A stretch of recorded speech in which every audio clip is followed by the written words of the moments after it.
jàngeen jëf ci ànd beeg ñun ci seen télévision bi nga xam mooy DTV seen émission débat de la rédaction delluwaat ànd ak yéen di waxtaane réew mi ak tolluwaay bi ñu ko baaxoo defee actualité oblige dañ koy topp di càmbar réew mi ci bépp anam tey ñu tegaat li nga xam ci taabal ji mooy mbirum parrainage ndax xam ngeen ni Sénégal dafa dëgmal fu am solo ci réew muy élection présidentielle muy war a doon 24 février incha allah ci année bi muy 2019 muy lu yàgg a topp yàgg koo xaar ba war caa yegg jamono ji waaye ñu gis ni coow li bari na lool diggante ku jégi ak ñi nekk ci pouvoir muy opposition pouvoir lu ko indi mooy mbirum parrainage nag doon loi boo xam te ni bi ñu ngi ko fi samp depuis léegi nga xam mooy avril ci 2018 ji boobaak léegi nag coow li bari ci lool ndax xam parrainage dafa doon loi boo xamante ni bii dafa am ay manquement ndax xam parrainage baax na wala baaxul dafa mel ni coow li moom fi mu toll nii kenn du weddi ni mu amee ci Sénégal ëpp na moo tax ñu am mbégte tey di ànd ay kàngam ci wàll gi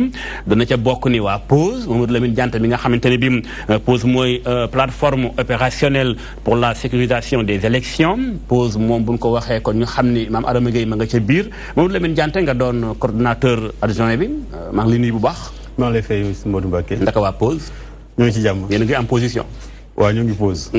d'accord ñu am tam ca wet ga soxna soo xam ñu bari xam nañu ko Sénégal ndax moom nekkoon candidate à la candidature ci élection présidentielle lii muy soxna Yacine Fall nuyu naa la bu baax soxna si. maa ngi lay fay. ngay borom xam-xam di économiste jàngale fu bari waaye itam am expérience boo xam daanaka 30 ans la nga jiite itam li nga xam mooy mouvement li ñu war aussi. baax na waaw mouvement def li la war. def li la war très bien. di nuyu Sénégalais yëpp di balu àq di leen ziyaar ci at mu bees mi. di ñaan yàlla may ñu 2019 jàmm ak salaam. amiin tabarakallah. ak développement. ak changement. ak changement waaw. ndax Moustapha Lo Cheikh Mbacké Lo bi nga xam moom sa naataango ni mu ko mën a wax ne moom itam professeur la mu jiite agence bi nga xam mooy def lépp luy recherche scientifique appliquée mu lay nuyu bu baax professeur. maa ngi lay fay Modou Mbacké di nuyu. Sénégal gi yëpp di leen présenter suñu meilleur vœu ci année 19 bi. di ñaan année 19 année 2019 bi. di année bu xam ne dana gën a yokk naataange bi commencé am Sénégal. di ñaan di nuyu aussi ñi ma bokkal table bi. di ñaan liñ fiy wax tey yàlla na amal njëriñ Sénégalais yi. parce que loolu la ñuy xaar ci loolu la ñu bëgg et loolu la ñuy def incha allah. jaajëf professeur Lo ma dem ci Pape Mawa Diouf mi nga xam moom mooy coordonné cellule communication Benno Bokk Yaakaar sëñ Diouf nuyu naa la bu baax dalal jàmm. maa ngi lay fay bu baax di la gërëm di la sant ci invitation bi sëñ Modou Mbacké. di siyaar yi tamit ñëpp ñu lay seetaan ci xam naa certainement ici au Sénégal ak partout dans le monde. bien sûr léegi ñëpp a connecté. di siyaar ñëpp di leen bal wax di leen souhaiter toutes nos vœux en tout cas tous nos vœux de bonne et heureuse année 2019. mu doon une année de paix. doon une année de prospérité de santé. pour les familles d'abord. ak les cœurs. amiin tabarakallah comme ni nga ko waxee xam ngeen débat bi ñu def nii mooy suñu émission bu njëkk ci at mi di ñaan ni ñu ko àndee woon ci at mële ba mu jeex suñu borom may ñu kàttan ban àndee ko yéen ci at mi ba mu jeex lépp doon jàmm naataange ca biir Sénégal dañuy dem aussi régie daal di seetaan benn élément boo xam te ne bi Mansour Sow def na ko lépp ci wàllum parrainage bi am na benn candidat à la candidature boo xam te ne bi mbiram ba léegi doxagul ma ngay wéy di mber mu mel ni kon parrainage bi ba tey coow li ma nga càndi ñu teewlu Mansour Sow ñëwaat ci plateau bi. xol bu naqari ba pare mer ba futt moom la leader bu gëm sa bopp def moom Bougane Gueye Dany nag jàpp ni li nga xamante ni moo xew fële ci conseil constitutionnel ak càcc la gu mat sëkk. càcc googu yàlla weer na leen lii xalaatuñu ko woon li ñu wane nii ñoom xalaatuñu ko woon li ñu leen génneel nii ci chiffres yi ñoom xalaatuñu ko woon parce que yaakaaroon nañ ne duñ ko gis waaye yàlla moo yor mooy borom bët bu mag bi yàlla. ommat na ma ba wan ma ko man mii maa ko gisal sama bopp maa woo techniciens yi ne leen kaay leen xool yëf yaa ngi nii càcc gi feeñ na. ay document yu ànd ak ay film Bougane Gueye Dany di wane nag anam yi nga xamante ni ca la ñu jaar rek tey jii ba sàcc lépp lu jëm ci wàllu ay parrainage am yooyu lee te jii ñu ci kenn ku dul président Macky Sall. Pape Oumar Sakho mi nga xam ne moom moo jiite conseil constitutionnel war na seetaan lii ku ko seetaan bokk nga. ci lii yàq Sénégal danaa bëre ñi ma neex laay bëree dinaa bëre mbot mi nga may dóore may tànn côté di nga ma koy dóore mais loolu kenn amul kooku loolu kenn xamul lan la encore une fois nañu Macky Sall jàppale te xam ne réew mi moomu ko. gannaaw ba mu jàppee ni tey ji danoo gàkkal ab turam sàcc ay parrain ba pare nag tey ji taxaw temm rek ngir fexe ba mu bañ a bokk ci élection présidentielle yu ñu dëgmal moom Bougane Gueye Dany nag tey ji taxaw na temm ngir yóbbu leen ci yoon. ça veut dire de manière très claire ñoom ci seen bopp ñoo manipuler fichier bi ñu yóbbu conseil constitutionnel ñoom ñoo déplacé ay nit ci ay régions yóbbu leen ci yeneen région ñoom nag yaakaaroon nañ ne seen njublan gi du feeñ waaye yàlla weer na leen yàlla moom mooy fal buy soxla nguur moo koy foqarti kon moom Macky Sall na xam ne ay balam jeex na. ci jamono ji ñuy àddoo leader bu gëm sa bopp jàpp na ni candidat la ci élection présidentielle yi lée ci noonu la sax dugal na ab recours ci juridiction compétente yi lée ndax jàpp na ni rek ci genn wàll lii ñu ko doon laaj lu jëm ci wàllum ay parrain matal na ko sëkk. jaajëf mu doon gëstu boo xamante ni bi Mansour Sow def na ko jóge ci benn candidat di Bougane Gueye Dany damay dem ci soxna Yacine Fall comme que mooy soxna si plateau bi ci moom lay tàmbalee soxna si ginnaaw ban la waxee tafadal nuyoo noonu sàng ak yow jàngat boo am ci lii Bougane Gueye yëkkati mu jëm ci mbirum parrainage bi yow mi nga xamante ni bi da nga nekkoon candidat à la candidature en tant que candidat boobu tey mujj nga sax am gàllankoor ak parrainage bi du ñàkk am nga benn expérience boo dund ak parrainage d'abord ñu bokk commenter li nga xam mooy li nga gis ci sàng ak élément Mansour Sow bi. jërëjëf Mbacké li ma ciy jëkk wax mooy ni parrainage bi dañu ni li nga xam ne li mooy condition bi nga xam ne kenn mënu ko def sans parrainage mooy carte d'électeur yi mooy carte d'identité CEDEAO yi yi nga xam ne yii moom nga soxlo pour mën a parrainer nit man foofu laay tàmbalee ndax carte d'identité yi gis nañ ni defar bi ak séddale bi soxe na ci fànn yu bare fànn bu njëkk bi moo di ni ñu bare ñi nga xam ne ñi dañu waroon jot seen carte jotuñu ko ñaata yaakaar naa loolu dañu gën a waxtaan ndax man ci sama bopp am naa ci expérience ñi am nañu jot seen carte inscrit ci benn barab ñu sànni leen fu gën a sore kooku dañ ci dellusiwaat am na ñoo xam ne gis naa leen dañu jot seen carte muy ñu jigéen photo góor nekk ci carte bi te li may wax yëpp dañ ko mën firndeel am na ñoo xam ne ñi tamit dañuy defar seen carte retiré ko ba pare nit ji retiré seen carte ñu ni ko sa carte ngi ci kii bi mu dem fekk nañu defar nañu carte am ñaari yoon waaw loolu tam am na kon bu dee dañu war a parrainer te ñu ni parrainage bi pour ñu def ko carte d'électeur la ñu soxla te yow carte d'électeur yow mu leer na nit ñi jotuñu ko kon nga xam ne kon am na ñu bare ñoo xam ne ñu tey bëggoon nañu parrainer te mënuñu ko muy déjà seen violation de droit de citoyen bu ñu dindi ci ñoom te kooku état moo ko war moom moo waroon fexe ba képp koo xam ne ki inscrit nga jot nga sa carte nga mën def parrainage loolu amul donc déjà kooku dafa nekk benn manquement bu rëy boo xam ne bi kenn mënu ko dégg ndax dégg nga ma joxe nag sama exemple bopp parce que man dem naa ba nga xam ne parrainage bi dépôt parrainage bi passé na ma soog a jot sama carte te maa ngi inscrit février 2017 di topp sama carte di dem di ko wëri di ko laajte ji di xamte laajte ba préfet yi sax di ma jàppale ma koy seet sous préfet yi dem ci préfet dem fi ma daan voté avant gisuma ko attu yàlla ba ren fu ne seet naa ko fa nu ne seete naa ko fa mënuma jot sama carte te loolu dafa ci Sénégalais yu mel ni man ba dama mujj def lettre ouverte au ministre de l'Intérieur mu soog ma woo le même jour ñu soog a produire sama carte waaw ci même bés sama carte soog a génn kooku xam nga benn Sénégalais yu bare amuñu moyen bind rek ñu tontu la ñaara ba waruñu egg foofu waruñu egg foofu kon tey jii parrainage bi li nga xam ne daf ko mooy condition boobu lee loolu laay wax ñaareel ba moo di nii parrainage bi dina war nañ ci dellusiwaat processus bi ni parrainage yi demele parce que parrainage bi dañ ko defee noo xam ne nii ni tey nga nekk ci dëkk boo xam ne bii ndóol gi daf fi bare Sénégal mënuñu ko weddi ñi ngi bokk ci ñaar fukki dëkk ak juróom-benn yi gën a ñàkk ci àddina gën a dellu gannaaw sur le plan économique et social dégg nga muy indice de développement humain moo ko joxee du taux de croissance nekk ci gannaaw Mauritanie nekk ci gannaaw Rwanda nekk ci ginnaaw dëkk yu bare yoo xam ne yii tey ñoom ñoo leen raw. lan mooy conséquence bi ci parrainage bi ndóol gi. conséquence gi cause bu ndóol bi mooy tey parrainage bi dañu ko monétariser. c'est-à-dire que dañu dem ba nit ñu bare tey dañu leen di laaj dañuy laaj xaalis pour parrainer. gis naa ko gisati ko du ma ne ndeta ma nettali. gis naa tam fu nit ñi jaar ñu ni diw ak joxe na parrainage yéen lan ngeen di joxe ñun nag ñu ni parrainage ñun. ku ñu ko bëgguñu ci fay kenn te bu ñu kenn wutal parrainage ngir di ko def ci xaalis. di ko jaarale ci xaalis. gis nañ tamit ay organisation féminine surtout yoo xam ne ñun dañu laajoon suñu carte d'identité pour jox ñu ay financement collecté ko gis naa ko Ndar gis naa ko Ginnaaw Raay gis naa koy fële nu mu tudd sax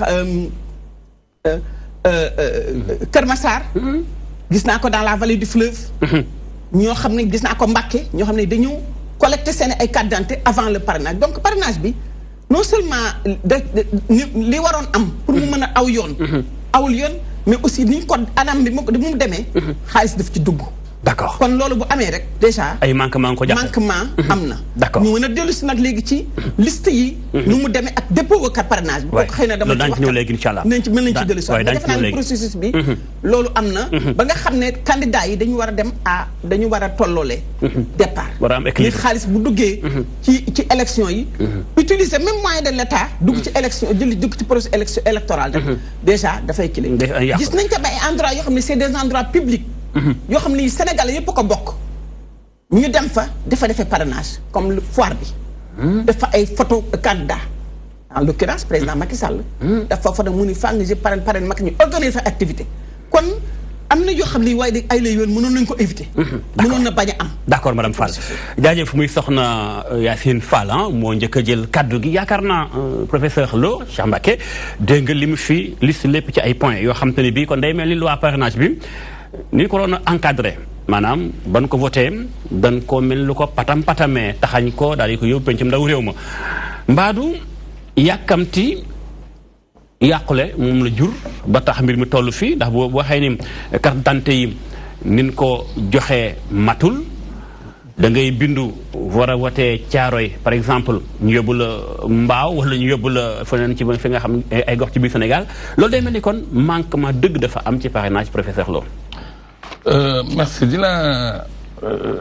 je pense que soo nee ni nga ko waxee ni nga aborder question bi dafay poser problème.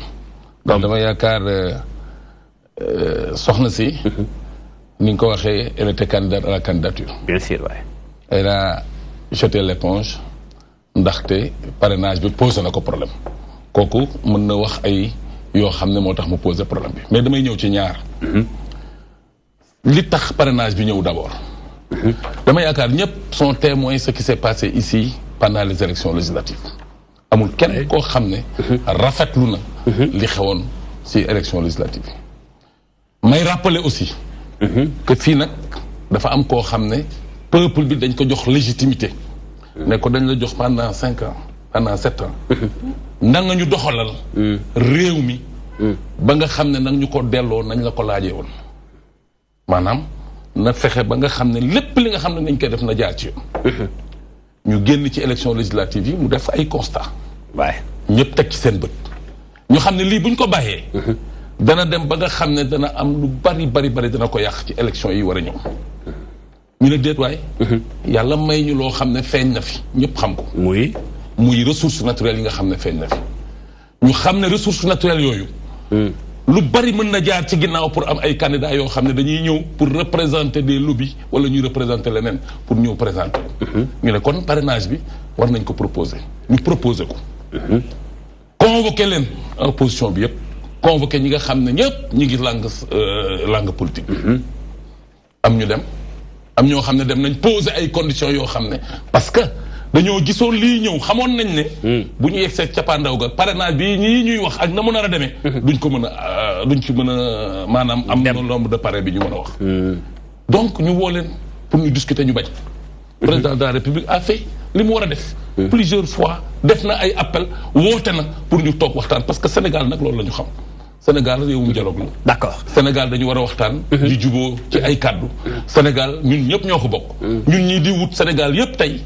moom mi dafa bëgg fu Sénégal jëm kanam. d'accord naa ak yow li nga wax sàng d'accord naa ci yow ko ni li xewoon 2017 législative ñu ko bàyyi muy amaat li si bari woon na lool mais man fi ma ko ñëw mooy au fond techniquement loi parrainage bi ndax bu fekkonte li ko war a encadrer am na kenn nattablewut ni parrainage bi baax na lu jaadu la ci benn wet mais ndax boo tegee lu baax ba pare maanaam exemple teg nga boolu ceeb bi comme que madame Fall la seexal plateau bi doona dégg sama exemple nga ni ceeb baax na rek waaye la nga teg ca kaw nekk toxique ndax nekku ni loi bi dafa am ci biir ay xeetu ndëgg sërëx yoo xamante ni bi nag moo nar a xajamal mbir mi non Modou Mbacké xam nga lépp loo gis rek ñu teg ko mën na am ay insuffisance kenn newul waaye su bare dañuy teg loo xam ne du am insuffisance kooku waxe werewuñ ko mais ñoom ñi nga xam ne tey ñu ngi contesté mais dañu yaakaaroon yëf yi dafa yomb te yëf yi dafa laaj liggéey dañu yaakaaroon ne yëf yi dafa yomb parce que li ñu nga xam ne tourné nañ ko di ko wax di wax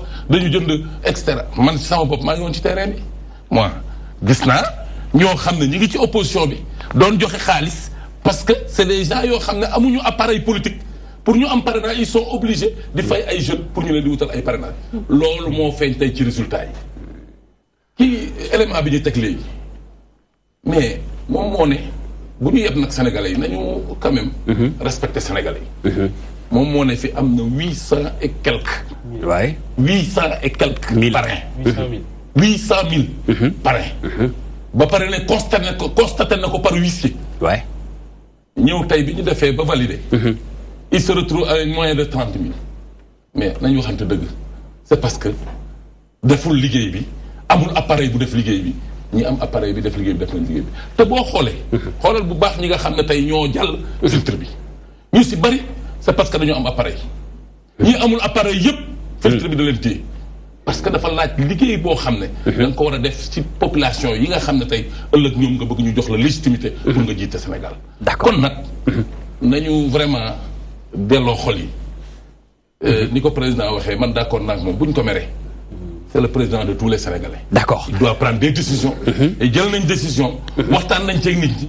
teg nañ parrainage. dem nañ ba ci biir ñoom gis ne parrainage bi vraiment lu difficile la. D'accord. ñu am problème kon nag buñ ko vraiment teg ci doowu ñi nga xam ne tey ñoo yore réew mi. parce que demain. ñoom it mën nañu yore réew mi. te bu boobaa dinañ xam ne lii lu baax la ci réew mi. te près d'1 million de Sénégalais yi nga xam ne jotuñu seen carte d'électeur te mënuñu parrainer loo ci wax. voilà daa ñëw ci loolu. daa ñëw ci loolu bàyyil ma dem parce que dama la posé woon question ci l'aspect technique encadrement wu loi bi ëmb parrainage. gis naa nga daal di wëri dóor ci kaw ku jégi bàyyi noonu jante sama question di ñëwaat ci yow techniquement. ndax gis naa ni ngeen créé POSE muy plateforme opérationnelle pour la sécurisation des élections kon dafa mel ni dafa am lu ngeen gis ci parrainage bi ba tax ngeen jóg ni alerte techniquement lan ngeen gis ba tax ngeen créé seen plateforme. waaw xam nga d'abord dama lay remercier ci invitation bi di nuyu sama naataango yi may seqal plateau bi. merci monsieur le directeur Adja Yacine ak professeur Lo. di profito ci présidente bi parole bi. pour souhaiter meilleurs vœux à tout le monde. bonne heureuse année à tous les Sénégalais. merci beaucoup. ñun dañoo créer plateforme opérationnelle de sécurisation des élections ak maître Mame Adama Gueye. parce que dañoo gis ne réew yu bëri surtout réew Afrique yi dañuy dugg ci crise après élection présidentielle lu ci ëpp. souvent parce que niñ ko organiser jaarul yoon. ñu daal di def taxaw seetlu. ñu gis ne am na ay yëf yu bëri yoo xam ne boo leen jëlee benn. du am signification. mais boo leen li tubaab di tuddee reconstituer le puzzle. da ngay xam ne lii am na fu mu jëm. te fu mu jëm xëy na ndox amu fa. lu tax nga wax loolu. parce que boo jëlee par exemple média détail. ci bopp média détail yëpp muy Soleil muy RTS muy APS responsable APR ñoo fa nekk ba tax na gis nañ ñu ëpp ci kujje gi ñoo ngi ñaxtu naan duñu am possibilité exprimer wu ci média détail. bu ñëwaatee ci parrainage bi techniquement. oui bala ngay sori ci média détail bi nga ci aju. bon xam nga parrainage bi aussi. ñun dañoo gis ne benn élément la ci puzzle bi. boo xoolee d'abord fi ñu ko sosé nee nañu waxtaan am na mais ñëpp gis nañ ne déggoo amul parce que am na ñoo xam ne nee nañ ñoon duñu bokk ci waxtaan bi ñu demoon ci waxtaan bi également ñu ci ëpp dañoo mujjee budee waxtaan bi parce que dañu ñëw ñu ne leen parrainage moo tax ñu woote waxtaan bi donc amul consensus te li jëm ci parce que en réalité élection naam président de la république mooy responsable élection bi mais moom taxul ñuy organiser élection citoyen moo tax ñuy organiser élection citoyen taxee ñuy organiser élection moom moo am sañ-sañ fal ki ko neex pour mu jiite ko yan manquement la indi kon bu fekkee teg na parrainage xam nga parrainage bu ñu jëlee déjà ni ñu voté loi bi fekk na déjà processus électoral bi commencé na parce que dès janvier président de la République jël na décret pour fixer date élection présidentielle bi donc bu dee match la football bu dee football la match bi commencé na pare donc mënoo changer règle du jeu en cours du jeu ñu voté parrainage bi le 19 avril mais ni ñu ko voté gis nañu Dakar kenn mënu loon circuler keroog foo bopp koñ boo tourné policiers yaa nga fa ak gendarmerie teg ci loi boo xam ne neen dañ koy voté pour askan wi assemblée nationale jalgati règlement intérieur assemblée nationale c'était un vote sans débat c'était un vote sans débat donc forcing la woon ñu dem ci parrainage boo xoolee ci biir parrainage li fa nekk parrainage du lu bees boo xoolee indépendants yi daan nañ def parrainage mais lu ñu leen doon laaj 10 000 signatures léegi ñu tegal ko ñu ne lu gën ngaa néew 53 000 signatures ngay indi te 53 000 signatures yooyu aussi bu nit ki xasee parrainé kenn mënatul parrainé keneen dañu bañ mu nekk modèle boo xam ne Sénégal rek la mën a am la am ci àdduna bi parce que parrainage am na fenn am na boo demee France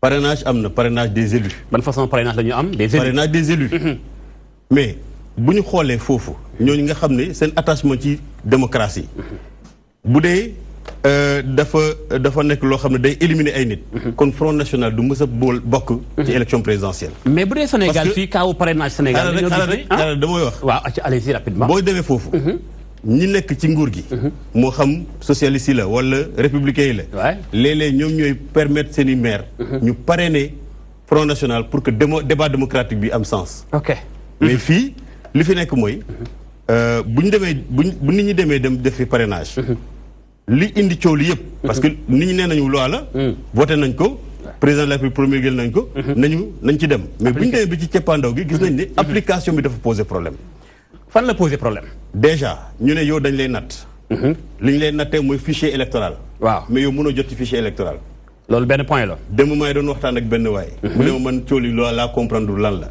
ma ne ko dafa mel ni ngay yor sa kër nga ne ma mun ngaa dugg ci biir kër gi waaye da ngay dugg ci àll bi dem wut bant boo xam ne nuroo na ak bant bu ma yor ma ne la ma xool sa bant bi nga ne ma déedéet du ma la ko woon demal wut bant bi te boo indee bant bi bu nuróol ak bi da ngay delluwaat boo indiwaatee ñaari yoon dootoo bu nuróol ak boobu doo dugg kon xam nga loolu problème fichier amul kon su ma déggee sa wax fichier bi moom ngeen mënta gis fichier bi non ba ca des nga ni opposition ak ñi nekk candidat ñu parce que ñun en réalité dañu nekk plateforme opérationnelle de sécurisation des mais suñu kuréel bi daanaka surtout citoyens ñoo ko moom dañ ci liggéey ak ñi nekk ci opposition bi ñaareel bi mooy li tax li ñu nattee parrainage yi dañu ne fichier électronique nga indi clé nga indi fichier dossier physique mais bi ñu waxee parrainage yëpp dëgg nañu signature au moins nañu signature nekkul ci clé bi nekkul ci clé bi donc bu ñu vérifier ci clé bi te ñu am ci ay jafe-jafe dañu war a delluwaat ci fichier bi ci dossier physique bi xool ndax signature am na wala amul mais logiciel bu ñu indi aussi également ñu bokkoon ci parrainage bi xamuñu ban logiciel lañ leen war lañ nattee seen liste yi donc loolu mu nekk beneen jafe-jafe ñetteel bi mooy bu dee cour constitutionnel conseil constitutionnel la conseil constitutionnel ñëpp xam nañ ne juridiction la donc moom contrôle juridictionnel la am mais li ñu def pour éliminer ay candidats sur la base d'un logiciel boo xam ne da ngay indi sa clé ñu muli ne ko ñu génnee résultats yi nee na lii nga am ci lu baax lii nga am ci lu bon bu dee ay doublon la sax dañ leen naan doublon parce que yow ñi nga indi am na ci yeneen liste yoo xam ne ñoo ngi ci dañ la wax ban liste lañ nekk waaw loolu seen rôle la aussi ban liste lañ nekk parce que man bu dee dama indi loo xam ne ay doublon la dañu war a nekk ci liste Modou Mbacké la nekk wala ci liste Yacine Fall la nekk wala ci Moma wala nekk daañu ñëwaat ci yooyu xool ba xam exactement kon yooyu mooy jafe-jafe yi nga xam ne moom la pause di xeex voilà d'accord Mao en tant que coordonnateur cellule communication coalition Benno Bokk Yaakaar dégg nga li mu wax sàng moom Dianté Mamadou Lamine coordonnateur pause li seen fi yu bëri ñëwaat ci ay manquement dafa mel ni ndëgg sërëx ngeen tëj ci parrainage bi ay piège bu fekkente ni fichier bi conseil constitutionnel yor war caa vérifier parrain yi bokkul ak fichier bu baax bi waaye des tamit soxna si wax na ko sàng madame Fall soxna Yacine nee na dafa bari ay nit ñoo xamante ni bii ngir candidat bi ñu war a parrainer mën a xam fu ñu war a voter lañ ca def ak la war a am bokkul sëñ Diouf mbaadu rek ay galgal ngeen taxañ ci parrainage bi teg ko ci kanamu askanu Sénégal mu tax ngeen patamee voter loi bi. jërëjëf sëñ Modou Mbacké yaakaar naa ne fii ci Sénégal depuis 2012 gis nañ fi benn mode de gouvernance mode bi nga xam ne moom la ñuy téye am réew boo xam ne ni mu jiitale dialogue ak waxtaan kenn mosu ko gis ci Sénégal ba mu dee Sénégal ba léegi ndax lépp ci enseignement supérieur éducation nationale réforme de l'administration lépp lañ samp waxtaane waaye li des mooy il faut que leader politique yi ak ñi yor débat public bi ci Sénégal bàyyi xalaat ne ñoom rek ay xalaat bàyyi xalaat ne ñoom rek a jàng bàyyi xalaat ne ñoom li ñuy wax ñi toog seen kër yi dégluwuñu leen ndax xanaa kay mënoon naa fi nekk di expliquer fichier bi de wala di expliquer mode de transparence beeg yooyu waaye am na lu ko gën a gàtt mooy xanaa kay suñu doon téye dinañ téye ñu demee ni ay pur wala ñu téye ñi nga xam ne seen i parrainage mot na ku demee ni Sonko wala Idrissa Seck xanaa su pexe doon am kay ñu teg ko ci ñoom fexe ñu jur ñëwee xam nga li amoon mooy ba Sénégal di Sénégal ba léegi on a eu un modèle de démocratie des élites da ngay jàngi tugal làkk say nasaraan ba mu saf-sap ñibbi si sol costume ñu ne kii mat na njiit nañ ko jiital askan wi topp la ñun dañu fas yéene promouvoir démocratie sénégalaise ci yoon boo xam ne mooy démocratie des intelligences collectives mooy maanaam bala nga naan naam ne fa la ngay waxal askan wi day fekk askan wi moom ci boppam ne la loolu la bëgg parce que quand même mënuñu taxaw fi naan le président mooy le responsable des élections le président est le responsable de la nation sénégalaise askanu Sénégal yépp opposition bi ak pouvoir ak ñëpp ñu ne Sénégal moo leen jaboote mais loolu firndewul ne moom moo téye loxoom ci biir élection yi ñiy organiser élection depuis 1990 et consort mais c'est les mêmes administrateurs fonctionnaires yoo ko doon def ñoo koy def tey administration territoriale bi ko doon organiser moo koy organiser ba tey l'armée nationale bi yóbbu matériel bi moo koy yóbbu ba tey journalistes yi nekk ci bureau de vote yi ñoo fay nekk ba tey mais dirigeants yi soppeeku na dirigeants yi dañoo war a gën a soppeeku ci seen façon yi ñuy waxee ak askan wi parce que itamit su amee lu am ba des mooy lii ñu laajoon dafa yomb mooy nga jóg dem seeti askan wi ne kan moo bëgg man parrainer seede ne man mat naa ko war a mun a doon candidat ñu jox la ak lim boo xam ne soo ci tollee mun ko doon candidat ñu ko mën ay loolu yéen wax dëgg yàlla ña ñu ne jàll nañ duñu suñu xarit xanaa ñi gën a métti ci ñun ñi nga xam ne ci ñun la ñuy yendal di fanaanal suñu kaw ñi nga xam ne nangu nañ seen parrainage loolu ndax tekkiwut ni da ngeen dem ba ci biir xam ni mbir mi kat am na ñoo xam boo leen jëmee bloqué caaf jaare fa xam mukk déedéet mukk loolu xam nga li muy tekki da ngay seetlu bu baax dina ma tax ma ñëw ci pause nga xam ne c'est pas la plateforme de sécurisation des élections c'est la plateforme de sécurisation de certaines élites politiques frauduleuses parce qu'en vérité bokkul société civile ku jóg taxaw ne candidat la à la présidentielle tu es un homme politique je donne un exemple Bernard Kouchner moo créé Médecins du Monde xaw ma Médecins sans frontières ba mu jógee dugal kàddoom ci politique ci la génn bàyyi di waxu ci kuru société civile yow mënoo jóg ne candidat nga au présidentiel jóg uti parrainage xam ne mbir mi dina saf ndax yow mosoo génn Ndakaaru ndax nekk ni mosoo génn Ndakaaru galgal moo tax ban galgal su galgal amoon nee naa la ñi ci yàlla duñ ci jàll ñun suñu bopp au total on a à peu près 66 000 parrains ci 66 000 yi ñu am on a à peu près 66 820 lañ déposé 66 820 yi ñu déposé 4 131 éliminé nañ ko 4 131 éliminé waaw mu dese ñu 66 000 mu dese ñu 66 689 pur moo ñu ëppale parrain yi ñuy validé am nañ nag stock 30 3 millions. ndax bi ñu duggee ci biir askan wi. Sénégal yëpp. ci biir réew mi laax de. waxuma réewu taax. waxuma ñu nekk ci télé ak rajo yi. ñi nga xam ne rang-rang yi président defar ci biir réew mi. ñoom jot nañ ci seen buntu kër. waaw ñi nga xam ne gis nañ li ñu def ci mbéy mi mu augmenter seen production. Mao c'est important moment bi nekk nii nekkul moment bi nga bëgg a laal nii ah. déedéet non xam nga lu tax mu lié xamul tax mu lié. xam nga dama tàmm di wax ne guleet rek Sénégal. nit ñi di bañ ñu tudd bilan loolu dafa yéeme. waaw mais tamit ay loi moo ñu tënk ah. waaw non ay loi moo ñu tënk na waxuma côté boobu waaye dama bëgg ne l'action publique. li ñu def ci réew bi. moo am résultat. ça explique les 3 millions de parrains yu nga xam ne am nañ ko en stock. bi nga tuddee 3 millions de parrains yu nekk en stock. 3 millions 600 daf ma tiitloo waaw ndax loolu wanewul naan ni encore beneen manquement. loi bu nu encadré wut. moom laa lay expliquer. maagale foofu parce que li ma jaaxal mooy bu fekkente ni nee ñu 65000 la ñu soxla maanaam maximum. waaw ndax loi bi waruñu woon a mën a wax ni kat lii kenn du ko dépassé. am na njëriñ pour mën a éviter yenn yi aussi. waaye nga seetlu dara am na ñu mottali. am na ñu ne li ngeen yor doyul ndax dafa am ay insuffisance ñu génnee yooyu dem mottali seen stock. moo tax ñi ne ñoom amoon nañ 800000 avec signature d'un huissier. war nañoo mën a dem jëli seen stock 800000 bi. mais loolu lépp ça montre que ni encadrement bi war a am ci loi bi amul aussi. amul benn loi boo xam ne nekkul loi bu perfectible. l'œuvre humaine moom amul lu doomu aadama di def. lu ñu mënta gën a yembal. loolu rek lay la yombut ci. déet du lay dëgg la. yow mii sa plateau bi mun nañ ko defar. bien sûr mun nañ ko gën a améliorer en tant que loo xam état la tamit. état bi ci boppam bëgg ni naan voilà lenn mënta mat. mais état ci boppam. amul lenn lu mat. amul lenn ci état ak état bu mu munti doon d'ailleurs ci àddina bi. boo may wan ne lépp mu mat. ndax fekkee ba manquement yi bana bari nekkul lu gën aussi. déet manquement moom fii. terewul nit doon parrain te firndeel na ko waaye lenn moo war a jeex. ci réew mi mooy jóg rek ne dinaa doon jiit tey. waaye fexe ba réew mi. ak li nga xam ne mooy askan wi.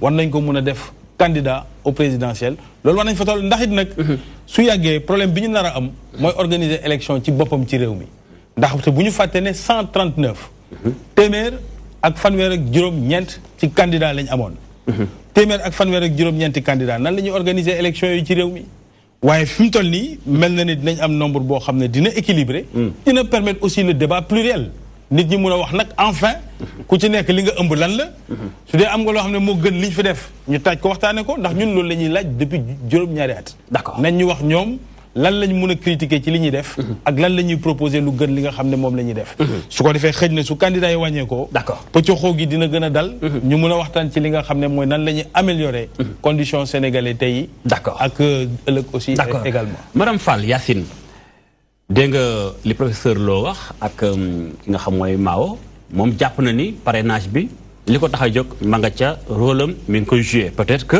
ñiy jooy mooy ñi mënta matal seen parrainage naam nangu na ni loi mënta mat c'est vrai mais moom dafa jàpp ni ak lu mën di xew rek mooy faaw ñu wàññi candidats yu bari yi ndax tamit élection mënuñoo am 100 et quelques candidats li amoon législative 47 candidats sa kanam la woon ëppoon na ndax nekku ni tamit donte manquement yi bari na mais aussi parrainage bi fi mu ñëwee baax na ngir mën a wàññi yenn yi.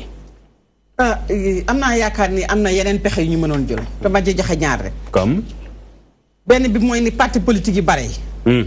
waroon nañu xool loi bi li mu wax ci parti politique. parti politique bu nañu càmbar la. xool ndax yow li loi bi wax ni parti politique yaa ngi koy def war nga ko def nga ko. kon am naa yaakaar ne APR sax du jàll. benn ndax parti politique yu ci bare topp ñu li loi bi wax di parti politique noonu la war a taxawee pour mu mën a continuer exister dund ci Sénégal. noonu la war loolu mënoon nañu éliminer ñu bare benn loolu ñaareel bi. mais bulletin unique boo kañ Mali gi moom la ñu yor. lu nañ ñu wax ñoom lu tax ñuy daw bulletin unique. bu ñu amul bulletin unique kon wax ji kenn waxati waxu parrainage.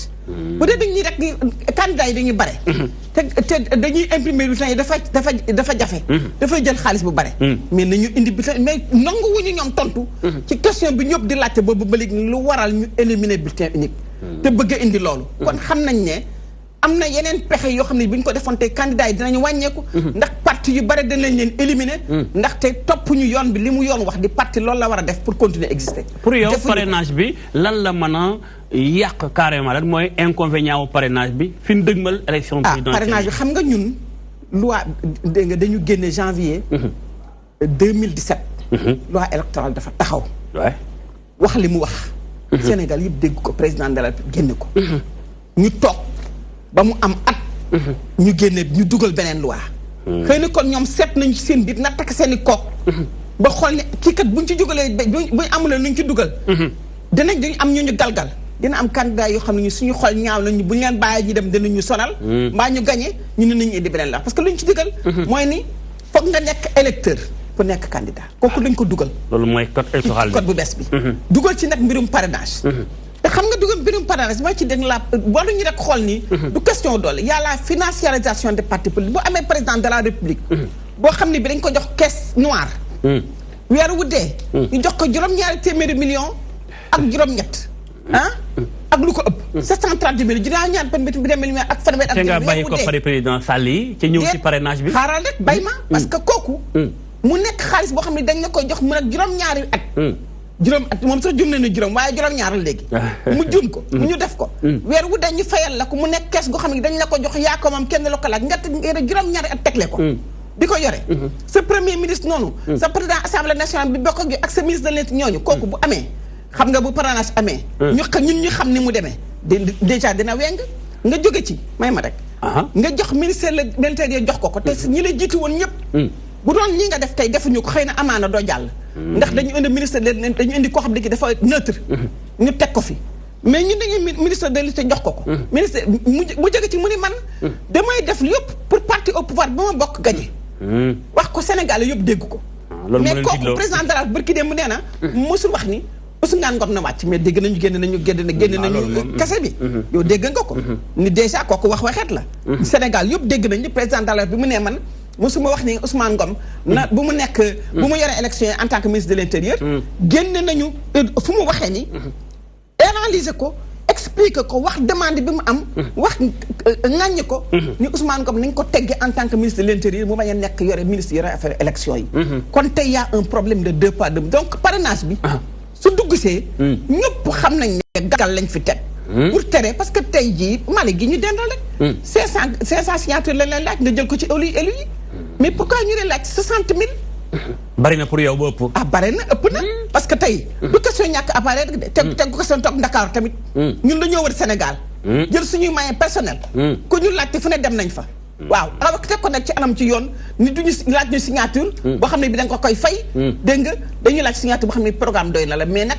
dégg nga comme disait Nelson Mandela ni ko kaay nga parce que Mohamed Ali du sotti kon nag tamit il y a du deux pas deux mesures mais surtout et surtout li may wax te ñoom tontu ñi mooy problème mu carte yi mënuloo wax ne da ngay def parrainage condition sine qua non mooy nga am carte d'électeur CEDEAO te carte yooyu mu am sénégalais yu bari yoo xam ne jotuñu ko am na ñu naan presque 1 million kon kooku am ñu wax 900 000 am ñu wax 900 000 aussi am na ñu 900 000 mais dafa bare loolu yëpp nekk nañu sénégalais yoo xam ne tey jii war nañu parrainer te parrainé wuñu kon déjà yëf ci dafa sooxe d'accord waaw dafa sooxe te bu doon dañu am nag dañu nekk nag ci dëgg nag dinañ am nag ay mesures yu ñu jël wala la justice elle-même serait autosaisie parce que du dëgg d'accord parce que am na sénégalais yoo xam ne tey dañ leen nier leur droit seen li nga xam ne muy seen ak seen yelleef war a mën a choisir ku ñu nekk war a mën a nekk candidat mënuñu ko parce que jotuñu seen carte d'accord madame Fall ñëwati na ak yeneen problème encore professeur Lo mais man fi mu ñëwee ak yow ci tey soxal naa nag nga tontu ma bañ a di wiiri sëñ Lo par rapport ak parrainage bi sànq dama dégg ñuy wax waxu doublon waxu doublon bu ñu ko waxee moo ne neewoon nañ de bépp parrain bu parrainé ñaari candidat yu wuute mën nga cee dem sax ba dem prison loolu fu mu toll ak loi bi ndax application amagul na ci wala déet bu fekkente ni ne ñu tamit dañuy def ay parrain day am ko war a contrôler est-ce que techniquement opposition bi ak même pouvoir ndax kenn ku ne amul sañ-sañ xam exactement ban système la ñuy contrôler li nga xam mooy say parrain loolu aussi yaakaar naa bu amoon dana tax ba xelu ñoom jante ak soxna madame Fall mën a dal bu ko defee nit ñi mën a xam ni kon parrainage bi lépp mat na loi la donte lu complet mais au moins dana xaw a am tuuti lu ci mat. mais moo dama bëggoon d'abord revenir ci benn mooy mon ami Maud Lamine Diante quand il parlait de pause en disant que c'est un mouvement citoyen. non loolu kii wax na ci sàng Maawo tontu na ci. non mais Maawo kay tontu na ci. waaw comme Maawo tontu na ci waaw voilà. ñoom ba ñuy wër di seeti nit ñi seet si wuñ ñu. d'accord Maawo tontu na ci. opposition bi la ñu seet nañu wax ne ñoom ils sont de l'opposition. d'accord léegi sama question mu leer ñu avancé. non opposition loolu moom normalement la. vraiment d'accord ah. léegi nag. moo ma tontu ci li nga wax. xam nga. à chaque fois bu amee problème Sénégal. bu jógee ci état bi. soo seetloo. bu ñu amee benn papier rek dañ koy publier. bu jógee ci état bi. bu jógee ci état bi mu am problème ci dara. da ngay gis ñu daal koy jël def ko ci réseaux sociaux yi génne ko.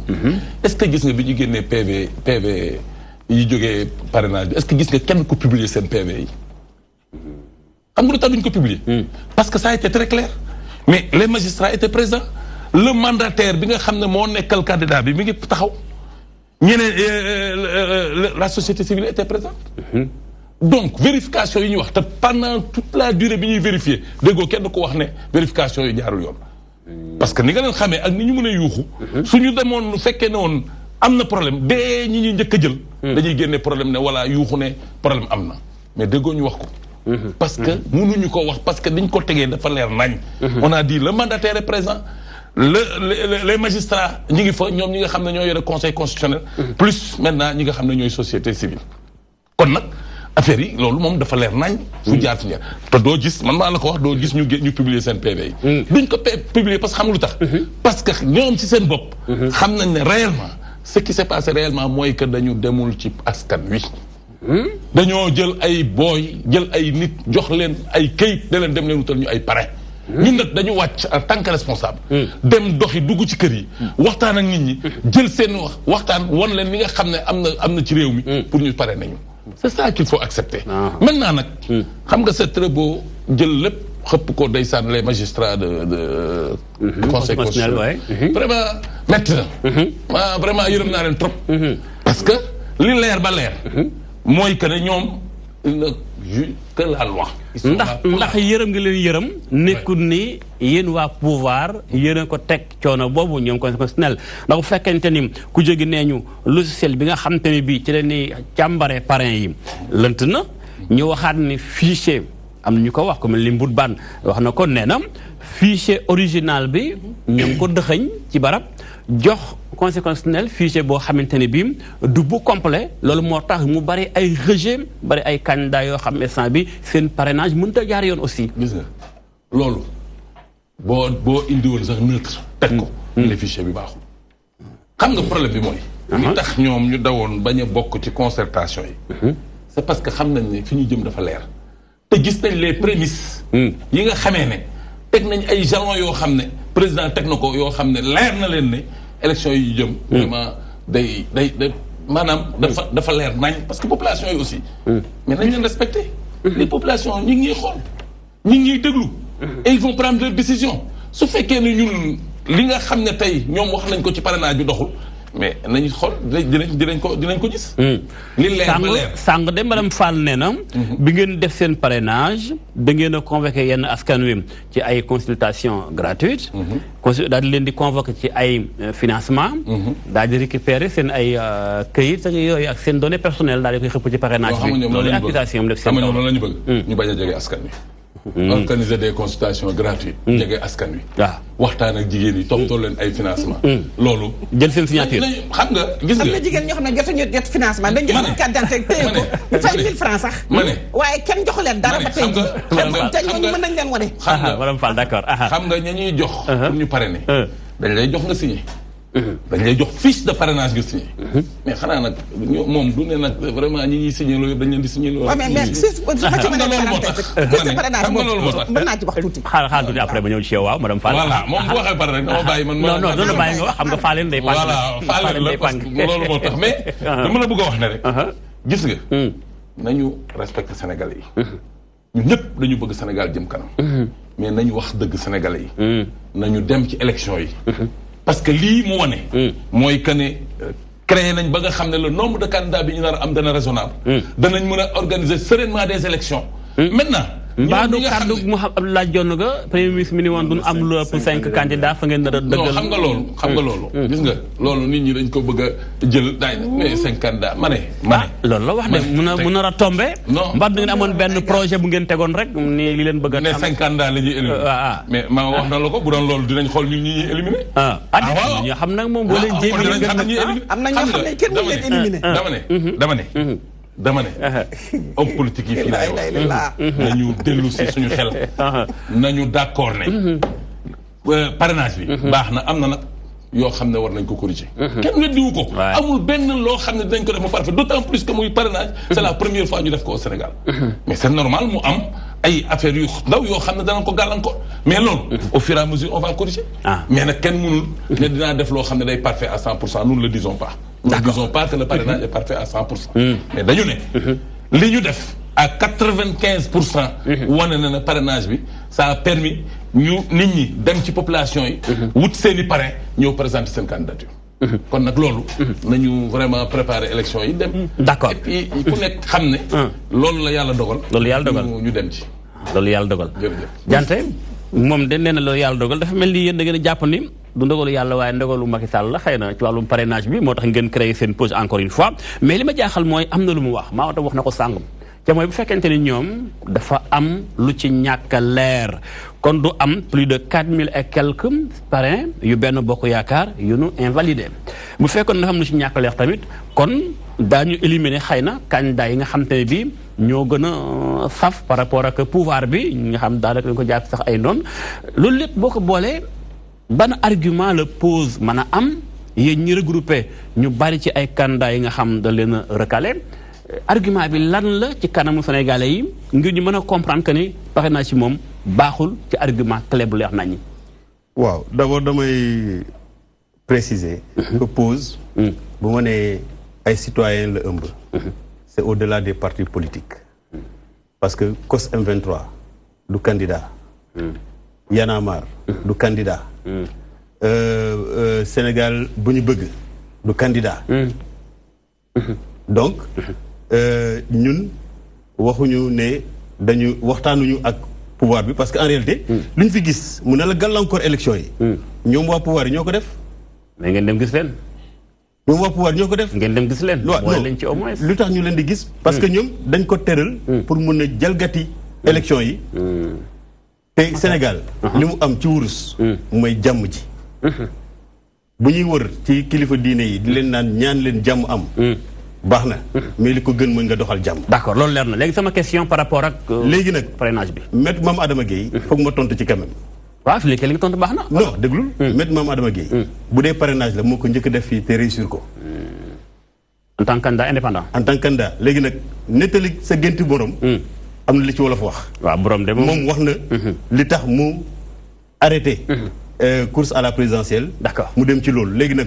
ku ko bëgg a wutal lay wala raison loolu sax beneen débat la loolu beneen débat la mu ñëwaat ci suñu débat carrément muy parrainage bi xam nga affaire parrainage bi dafa am loi boo xam ne loi parrainage bi dafa ne candidat bu nekk da ngay choisir sa coordonnateur national bien sûr waay kooku tànn ay coordonnateur ci département yi ak ci région yi ñoom nee nañu ñoom wàcc nañ ci terrain bi est-ce que dañ leen choisir woon comme coordonnateur comme collecteur waaw loolu tam de ba tey beneen mbir la directeur yu bëri yoo xam ne boo demee ci service yi doo leen fa fekk est-ce que ay collecteur la ñu woon ñu ngi woon ci parrainage bi mbaa tam opposition tam def ñu noonu comme ñoom déet dama ne ay militants dem di collecteur c'est-à-dire que dama ne yow bu dee da nga yore nguur gi ñu tëral loi ki ko njëkk war a respecté mooy ki yore loi bi ku nekk nga collecteur parrainage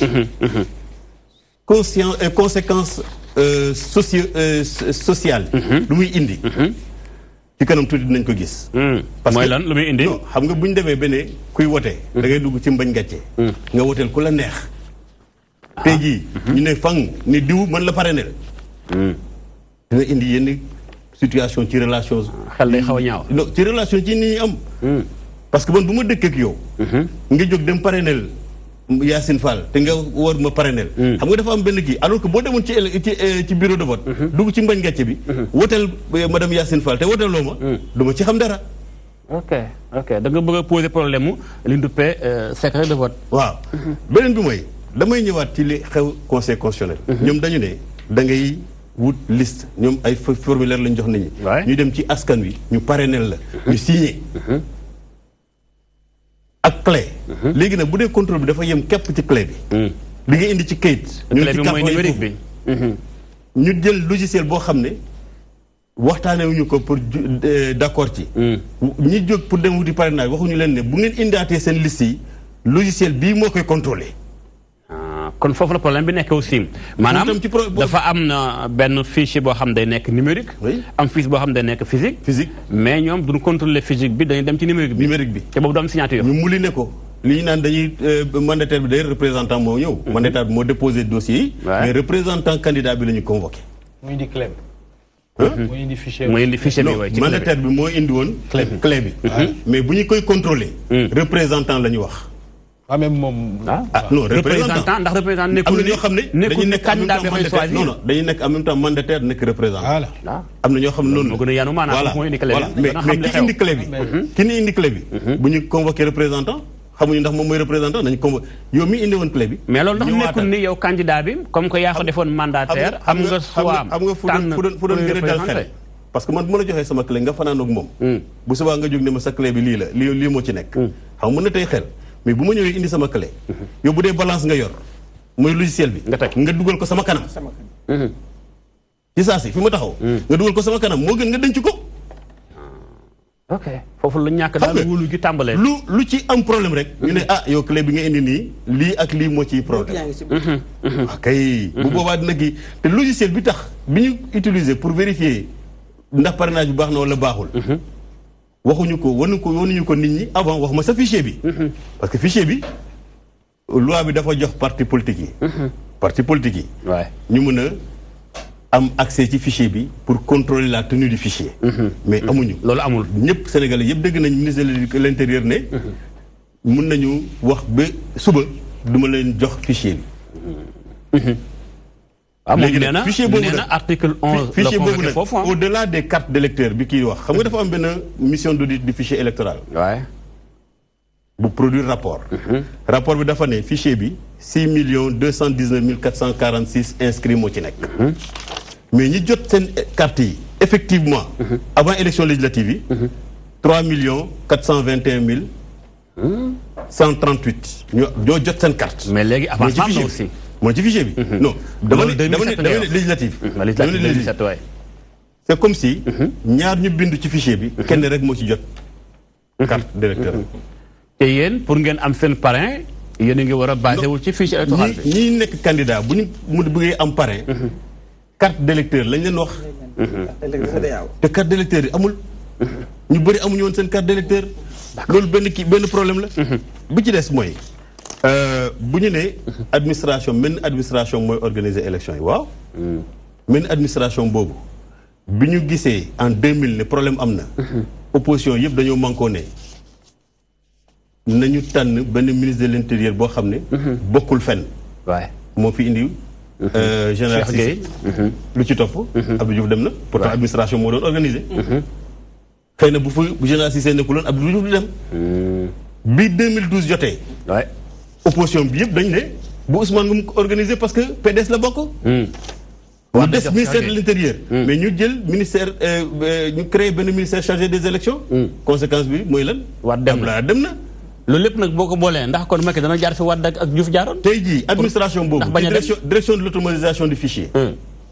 ki fa nekk. dem na retraite depuis 2015. retraité la. moom dong moo mën a yore fichier bi. dafa ñu bàyyi ko foofu. d'accord loolu yëpp dafay tey xel. bu ci des nag ñu ne bon ministre de l'intérieur dañoo bëgg koo xam ne dafa tëddee njaaxanaay waxuma sax li mu wax ba Sénégalais yëpp dégg. président nee na déedéet. nee na du ma ko def la wax ñetti yoon du ma ko def lànk ma carré. d'accord donc loolu. il faudrait que ñu xam ne. élection yi bu ñu koy organiser. citoyens yi ñooy tax ñu organiser élection yi te bu sànq bu ma waxee ne. président de la République mooy responsable élection yi. maanaam bu élection jaaree yoon. mooy sagam. bien sûr. moom mooy ndamam. du parce que. moom mooy gagné. d'accord mais bu élection yi jaaree yoon. Sénégal am jàmm. d'accord moom mooy gën. comprendre naa la bu boo baax xoolee tey jii. ñu ne dañuy dem ci élection.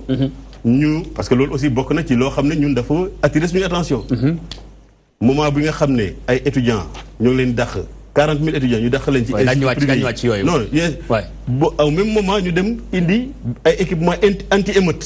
daañu ñëwaat ci yooyu incha allah daañu ñëwaat ci yooyu alors Diouf Mao benn bokk yaakaar déggaat nga sàng li sa naatango bi wax Mamadou Lamine Diante ñëwaat na ci problème fichier bi waaye ñëwaat na ci loo xam tamit ngir ay élection yu am jàmm ci réew mi xam nga Sénégal dafa am benn cercle de feu boo xam te ne bi moo ko wër ci réew yëngu yu bare ci sous-région bi ci Afrique laay wax manière générale seen mbir élection la jaare te boo xoolee source problème bi lu mel nii la woon ay ñàkk déggoo yu mag avant élection yi tey ñu ngi ci daanaka lu mooy 2 weer élection présidentielle coow li toll nii ndax tamit waxtaan mënta am ba tey ndax tamit li Wade defoon Diouf def ko ñëpp siggi ndax président Sall waru ko mën a def bu fekkee sànq li nga wax ni élection Sénégal kenn mënu ko fee sàcc bu fekkee lépp leer na ndax kon waruñoo mën a teg loo xam rek day taxalu ñëpp dal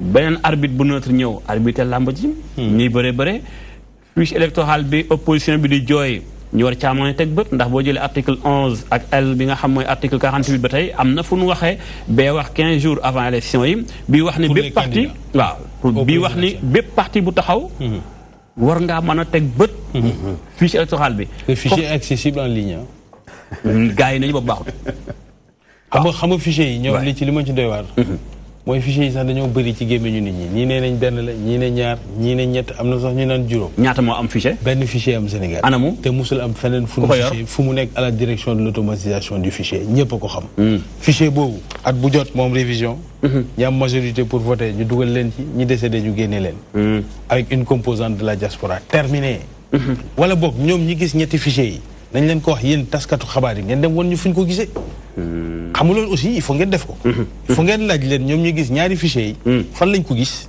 ngeen dem woon ko sénégalais yi xam nga loolu mooy régler problème bi parce que sénégalais yi yomb fichier bi ngeen am ngeen génne ko ñëpp gis ko dama ne fichier bi mi ngi direction automatisation du fichier ñor nga ko ci fan xam nga état bi dafa am nu muy doxee dafa mel ni ngay laaj l'armée ou le garde des sceaux les sceaux de l'état soo ko bëggee foofu nga laaj ko xam nga loo xam ne la dafa doon lu nëbbu moo tax toog fii naan ñu ñaari fichier ñetti fichier fañ ko gis nañ leen ko wax yéen taskatu xabaar yi ngeen dem woon ko sénégalais yi waaye Sénégal amul fichier yu dul jeex léegi yéen bi nga yor du génn nee naa la dama laaj ko le directeur article à 15 jours en tout cas li loi bi wax à quelques semaines en tout cas des 15 jours à 15 jours il faut donner ça aux candidats mais loolu yëpp pour mais aussi L48 moom kenn du ko laal am na lu muy nëbb xam nga ñuy wax affaire consensus électoral mais consensus électoral musul am Sénégal wax ma ban année la am ban élection lañ fi dem ci consensus élection yëpp déedéet 2012 y a eu combien de morts nga naan ma consensus ici pour que Wade dem il y a eu un consensus. Le processus électoral. Oui, mais c'était le processus. Ça fait partie du processus. Mais monsieur Diouf, en 2012 moom da woon coowal fichier. coowal troisième mandat la woon. mais li tax ñi ma dem ca làmb ji légalement waxuma fichier amul woon problème. consensus électoral la wax. mooy déggoo waxtaan ci ñi war a bokk. ñi warta bokk ak nañ cay demee. amu fi. musu fi am. xam nga li fi am. mooy en réalité une culture politique bu war a soppi. parce que nit ñi dañ yaakaar ne fitna la ñuy gagné élection ñun sunu leader le président Macky Sall gëmul loolu moo tax ñenn ñi biñ newoon ci fitna gi mu ne man maay waxtaan ak sénégalais yi parce que sénégalais yi ba ñuy voté du tey yàgg na te kenn mënul jaxase seen xel ba le moment ultime lu leen jig duñ ko xam jël ko dugal ko ci urne yi te it pouvoir en vérité c'est une parenthèse c'est un moment boo xam ne tu sers ton peuple da ngay jëriñ askan wi soo ci paree defi leneen mais askan wi aussi ñi ngi seetaan te war nañ aussi li ñuy wax ñu di ko xool. am na lu mu wax sàng par rapport ak ki war a organiser élection yi. waaw loolu nekk na point bu am solo ngir confiance mën a am aussi bu fekkente ni yéen gëm ngeen que ni yéen a liggéey bu jar askan wi voté leen. bu fekkee gëm ngeen ni opposition bii kat dañuy soob waaye amuñu benn doole askan wi gëmuñu leen. ndax kon waruñoo mën a def tam li tax xel dal naam nekku ni loi moo koy maye. xelu kan mais tam moral. xelu kan moo dal. li président Sall sàkkoon 2011 2012. mooy lan que ni Ousmane Ngom du organiser élection présidentielle. non dama ne élection présidentielle. ay administration ak ay ministres dans toutes les démocraties ñoo koy organiser. loolu président Sall administration bi ñu nekk suufu président de la République. ña doon organiser élection yi. ministre bu bokkul en 2012. ñoo koy organiser tey ñi ko organiser en 2014. ba ñu ñàkk Dakar ñun. ñoo ko organiser ñi ko organiser en 2000 ba Abdou Diouf dem benn la. xam nga li manqué. mooy proposition politique sérieuse dans l'opposition soo ko amul da ngay des sur une culture boo xam ne dañ ko dépassé. gis nga waxu coowu élection. Sénégal dépassé na ko. parce que sénégalais yi ñi ngi toog seen kër lu homme politique yi wax lu bëri ci plateau télévision yi. lu ñu coow le jour J dañuy rang. élection législative yi ñuy wax xam nga taux de participation bi ñaata la. 54%. dañ fi am plus de 3 millions de Sénégalais se sont levés dem voter. lu waral la pour yow lu waral parce que les Sénégalais ont une conscience et une maturité politique. suñu waree jóg voter ji. dañuy jóg voter ji te kenn mënu leen ko tere carte électeur yi. ñu ngi koy retiré. les gens li mënta retiré fu mu toll na ci 6 millions. li ci des. mooy aussi nit ñi li ñu édité. li ñu produit mais nit ñi waaw mais nit ñi li ñu jëlagut ñaata nit ñi je pourrais pas te donner le détail des chiffres. mais li wóor. mooy nit ñi aussi il faut ñu dem di jëli seen i carte. Vous savez qu'en 2007, il y a plein de 2 700 000 Sénégalais qui n'ont pas retiré leur carte en 2007. N'est qu'une situation bobo. Législative, il y a eu un taux de participation exceptionnel. Les gens ont massivement voté et exprimé leur vote. Donc, problème du processus électoral, amou fi. L'évidence, te feñ, muy firnde, moy ñi bëri ñi wax ci langue gi, kenn ngembu leen. Parce que bi mu jotee parrainage, bañ démé ku nekk ñu la ana ki la ngemb, ñi ci bëri indi wuñu ay nit. ñaareel bi des mooy proposition bu jox sénégalais yi une proposition crédible te wax ji li muy bëri ngi wax processus électoral ni mu demee mooy maanaam daal ci gàttal puusal ma toog loolu bëri na fi waaye PSE bi ci wàllu mbéy mi su doon man ni laa koy defee wala wàllu infrastructure yi su doon man du ma def lii lay def doo ko dégg te nag wax ji nag suñ ko xoolee ba ci biir ñun suñu raison d'être li tax ñu jóg di wax askan wi la war a nekk mais pas ñun rek suñuy stratégie électorale et politique ma jaaxal ci lenn pause moom tant que ki ñu naan Mame Adama Gueye mi nga xam ne moom il était candidat taxaw ne dama bëgg a jiite réew mi damay uti parrain démissionné à mi-parcours ne parce que ay parrain motul wëlbatiku non ay parrain moom matul ba muy matal parrain boobu 10 000 parrain la. mais ba muy matal parrain ba muy matal parrainage déedéet xam nga c'est important. non c'est important xam nga lu tax c'est important sunu temps wu débat. non xam nga lu tax c'est important. sunu temps wu débat bu ñu bëggee taxawaat ci Mame Adama Gueye. non xam nga déedéet ñu ngi wax ci Mame Adama Gueye waaw xam nga loolu sax dafa jiite pause mais moom jëmmam xam nga loolu sax lu tax rafetul. il faut ma leeral ko. rafetul ci man ci may wax ni c'est pas personnel. c'est pas personnel. mais Mame Adama Gueye est une personnalité public qui dirige une plateforme opérationnelle pour la sécurisation des élections et qui dit le faire contre la majorité présidentielle. Et à ce titre, ce n'est pas personnel. C'est lui, sa posture. Dafa taxaw bëgg a doon candidat matlewul parrain mu retiré wu ne les élections sont en danger. Pour moi, c'est pas respecter le peuple. Moom dafa dem xool xam ni élection yi bu ñu demee nii du aw ci yoon kon lu taxoon mu doon candidat. déedéet loolu amul et puis dafa am loo xam ne dafa doy waar. Moi j'étais au lycée, il était candidat. J'ai fait mes études supérieures, il était candidat. J'ai commencé à entrer dans la vie professionnelle avant d'être un homme politique, engagé en politique. Il est toujours candidat. Su mënta regrouper 1% du fichier, ça crédibilise le parrainage. Ça veut dire que bëri na ñuy wax ci loo xam ne teguñ ko sur une intelligence sociale. boo xam ne nit ñi ñoo leen ngemb. jox leen légitimité ñu mën a wax au nom du peuple sénégalais. d'accord te loolu lañ bëgg a dem ci madame Fall sama question tontu goomu cim te mooy lu tax président Sall président Sall du mën a jox élection yi ko ko organiser keneen ku dul Aly Ngouille Ndiaye. loolu tontu naa ci. pour man tax du ko def. parce que Sénégal dafa dépassé wax loolu. xam nga lu tax bàyyi ma jox la beneen exemple. ko dépassé ci naka. xaaral ma jox la exemple. 2012 ak léegi 2012 la direction des administration moo fi nekkoon moo fi nekkaat sànq. la direction des élections lañ transformé rek en ministère qui dépendait d'ailleurs de son ministère de tutelle qui était là Ousmane Ngom.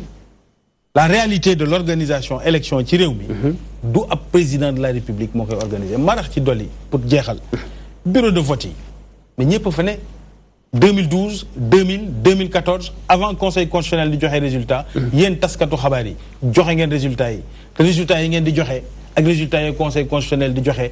ba léegi utewul lu tax. joxe woon nañu fi ay résultats ci Saint-Louis quelques heures après mu changé wu. oui mais y a eu la justice qui s'est prononcée. am na. xel tey na foofu de. non yow est-ce que xam nga ne vers les années 90 annulé nañ fi sax un vote dans la banlieue de Dakar. D'accord loolu amul problème. su fekkee dafa am loo xam ne dafa am lëj-lëj. justice ngay dem ñu régler ko et ça a été fait. D'accord ça veut dire que état de droit. mi ngi dox. suñuy institution mi ngi fonctionner. lu fonctionner wul. muy culture politique u réew mi en partie l'opposition. parce que nekkuñu. au même niveau de perception ak réew mi fi mu nekk dëggantaan waaw. D'accord madame Fall sunu waxtu mi xëcc sax jëm ci jeex xam naa ñu ngi toll dañuy tudd table bi alors yow ba tey bu déggoo li waa pouvoir wax mooy rek parrainage bi lu baax aw na ci yoon mais exactement. bu ñu demee élection nii loo gis ndax nii dem ci élection présidentielle ndax Sénégal mën na ci mucce wala am na loo njoxtu ne bu ñu demee élection présidentielle transparence bi ñu war a am ci ay élection du ci am ak ban niveau nga ko mën a joxe instant bi xalaat bi nga ci am. am naa yaakaar ni ma tàmbali ci am na point yu ma bëgg a soulever. xëy na c'est lié à ce point là. ban ak ban la. parce que d'abord sama càmmiñ li toog ni wax na affaire tudd pétrole. te loolu war na ci dellu sax parce que li muy wax nii. ñun suñuy xel muy tey mooy pétrole parce que pétrole bi ci dafa nekk loo xam ne li Sénégal ni ñuy seen dafa xefe xel ni ñu gérer. contrat yi ki ñu ko jox ki ñi ko yore ak yëpp. kon tey ñëpp a ngi naan ñi lu tax ñu ngoy ci kii bi bëgguñu indi élection yi transparente xëy na pétrole ba tax kon ma delloo ko ci moom. mais oui waaw ma dellu ci nag ci ni li président de la République waxoon. muy affaire de parrainage d'abord dafay violer le secret du vote. ndax tey ñoom. xam nañu tey ak conseil constitutionnel ak ñi ñu àndal kan moo parrainé kan. te ñeneen ñi xamuñu ko. kon déjà kooku déjà y a dégg nga maam 2 poids 2 mesures. te loolu warul am tey ñoom xam nañu képp ko xam ne kii moo parrainé woon kan rek xam nañ ko. mën nañu seeti ñooñu bu ñu oyofee wala dara. ñu mën leen jënd te loolu du dëgg. kon nag tey jii am na loo xam ne di waroon na gën a transparent mais surtout. bu ñu xoolee sax ci parrainage ni nga koy càmbaree. dañ ñu joxoon ay fichier Excel. jox ñu ay këyit. nit ñi ci parrainé nañ ci bind seen tour seen numéro carte d'électeur gi signé. ku mënul signé sax amuloo signé ate nga ne peut pas signé. waroon nañu expliquer ñun nit ñëpp toutes les parties prenantes. naka la ñuy defee vérification bi. loolu moo doon transparence déjà ci élection. loolu ndax nekkul woon ni bala candidat bi dem ci parrainage la waroon a laaj loolu ca teel. règlement waroon na ko laaj. waaye nag conseil constitutionnel mi nga xam ne dafa taxaw. nekk ay sage. nit li woote neutralité. bu ñu ko laajul sax war na leen yéen pour ngeen xam ne man faruma kenn. nii laay càmbari mbir waaye salaamaaleykum maaleykum salaam nga déposé. balaa nit ñi di saxat sax nga génne résultat ni ki jàllul. mais temps boobu. diggante bi ñu di déposé ak bi constitutionnel di joxe résultat kenn mënu ci càmbar fiche Excel càmbar ci ay signature gaaw na pour yow gaaw na lool. mais nag équipe ba tey du ndaw de bëgg nañu xam ban méthodologie la ñu utiliser pour càmbar signature yi càmbar Excel bi parce que nag fii mu nekk Sénégal kenn defatu fi waaw ñëpp ay dañu ar seen xel di analyser nekk ay acteurs politiques xam bu baax a baax yoon wu aw lu aw yoon ak lu yenu am lu yenu maanaam ak lu yenu maanaam lu yenu maanaam mooy këyit yi ñu signalé woon nit ñi kenn mënul xool loolu en un temps si court jo ay dizaines de milliers de signatures junni dégg nga jël ko càmbar ko xool ay résultats xool ay signes loolu moom war nañ ko xam parce que tam question de loolu yëpp ci transparence élection yi la jëm mais boo jógee ci loolu may wax ni rek wax na fi sànq ni am na candidat yoo xam ne yii mënoon lañ leen bañ a jàllaloo mais nag ma teg ci ni ndax da nga ni am na candidat yoo xam ne yaakaaroon ngeen ni waaw dafa wax ni buñ doon bloqué ay candidat daañu xool candidat yi nga xam moo gën a mën a indi problème pour ñoom mun naa wax li ma wax waaw li nga wax ma ne su xel waroon a ñaaw wala njott ne dinañ war a mun a jéem di bloqué ay nit xanaa ñene tey te jàll foofu ci liste bi ñoom danañ ci bokk waaw dafa am ñoo xam ne ñii nag kenn sañu leen a bloqué kenn mën leen bloqué man coalition Ousmane Sonko président laa bokk waaw fa laa bokk d'accord mais Ousmane Sonko moom. ñun bloqué wuñ kenn. kenn sañu ko bloqué kenn mënu ko bloqué. askan bi mooy bloqué déet ak ku koy mën a jéem a dem def rek. mais nag ma dellu si waat ci président de la République li mu wax li parce que nag quand même président la c'est l'autorité. président de la République. moo taxaw ni ma lànk carré du ma dindi ministre de l'intérieur. mais président de la République moo fi taxawoon joxe fi analyse bu argumentaire bu dëgër pertinente ah. bu pertinente bu wane ni prise de l'intérieur tax ñu war ko fiddi. teg fi keneen. moo ko fi waxoon. kaset baa ngi fi di circuler kenn moo baatu Macky Sall ko waxoon. tey nag kon bu ñuy ñaan naan ñu y a deux pas de loolu dañ ciy war a wax. du ñàkk sax ak waa régie ñoom ñu xarañ la. ñu génne ñu image président Sall boobu. waaw dañ la ko tegal parce que bu dee nag tey dañuy wax ne léegi mënuñu dindi loolu. foog ñu wan ñu ni tey argument li mu waxoon. argument yi mu tegoon ba wax ni tey ministre de l'intérieur warul mën a jiite élection yi. loolu war nañ Sénégalais bu ne dégg ko. d'accord te xam na loolu tey jóge fi kooku man rek laay wax ni bu dee loolu dafa continuer. kon ñoom dafa am lu ñu nar. kon élection yi transparent nañu mais nag Sénégal ku fi waay nar rek. les Sénégalais sont vigilants. te ni ko nit ñi xam. na nit ñi xam ne. am na yoo xam ne Sénégalais tey dootuñu ko nangooti. te nag ku jiite. wala fi Ndiaye ne war président wax na ne ku bot bukki xaj ba la mais ku bot bukki xaj ba xam nga lu tekki. dafa war a loo nar a gàddu. mooy ni tamit da nga war a xool sa responsabilité. da nga war a xam li nga amal peuple sénégalais ñi la fal ñi. te ñu créé woon les conditions pour nga jàll. nga créé conditions yi pour mu am élection yu transparente. élection yu jub ci jàmm ak salaam. d'accord alors professeur Cheikh Mbacké Lo sama laaj day ñëwaat bu fekkente ni tey lépp dafa war a mën a leer lan moo tee ñu war a mën a indi koo xamante ni bii day tim lépp daal di organiser ku bokk ci parti politique donte président Sall doon weddi kër yi waxtu la loolu mais loolu lu ñëpp xamoon la Sénégal ñëpp kenn fàtte ko ndax 2012 ak léegi yàggul dara bu fekkente ni li ngeen doxal ci parrainage lépp leer na bu fekkente ni conséquence constitutionnelle lépp leer na bu fekkente ni fichier bi amul lu ngeen di nëbb lu tax kon waruñu mën a indi koo xam dafa neutre ngir Sénégal yëpp am leer nañ ci président Sall li mu def lépp leer na nañ ñi mi di ok mais Modou gis nga nag état. état day nekk état nag. xam nga état. doo topp rek nag minorité bu ndaw lu ñu bëgg nga def ko. ah bon bu ñuy waxante dëgg rek nag te dëgg tam am. parce que loolu bu ñu ko defee. da nga bëgg ne kon président Diouf. doon état Wade doon état. non xam nga lépp rapport de force la. Macky Sall bu mu nekk opposition woon état. ma ne lépp rapport de force la xam nga luy problème bi. dama ne suñu démocratie. waay toll na maturité boo xam ne tey. kenn mënul fi sàcc élection. man depuis 90 ba léegi maa ngi sur le terrain politique. maa ngi ci bureau de vote. waaw di xool baax ce qui se passe. maintenant. kon kay bu fekkee sàcc mënta am kay. na am ku tiim rek ñëpp. non dama ne dama ne état ne fonctionne pas comme ça yow sama waroon nangu loolu. que président de la république fu mu toog bu ñuy waxee lii mu def lii. dama gis que président Macky doon ko sàcc 2011. dama ne d'autant plus que dañ leen woo ñu waxtaan ñu bañ. majorité dañ leen woo ñu waxtaan ñu bañ. mais man du ma woo ay nit ñu waxtaan ñu bañ. ñu ne la nag yow par force da ngay def li nga bëgg. balaa muy réew mi. dañu am tradition waxtaan.